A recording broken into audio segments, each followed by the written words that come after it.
Alaykum aziz kuzatuvchi, Mashhurlar olami kanaliga xush kelibsiz. Bu kanalda biz mashhur insonlar, kino va musiqa dunyosi, sport yulduzlari va dunyoning nom chiqargan boshqa kishilari, millionlar egasi bo'lgan boylar haqida so'zlashamiz.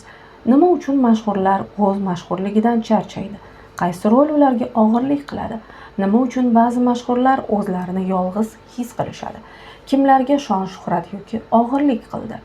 Sevimli bo'lib qolgan va ko'plab tomoshabinlarni jalb qilgan mashhur seriallar va filmlarning yaralish jarayoniga oid suratga olish jarayonidagi qiziq faktlar haqida gaplashamiz. Biz imkon qadar mashhurlarning ijodigagina emas, balki ichki dunyosiga ham nazar tashlashga harakat qilamiz. Ma'lumotlarni imkon qadar ishonchli manbalardan olib, sizlarga yetkazishga urinamiz. Agar sizga mashhurlar dunyosi qiziq bo'lsa, kanalimizga albatta obuna bo'ling. Qiziq roliklarni kuzatib boring.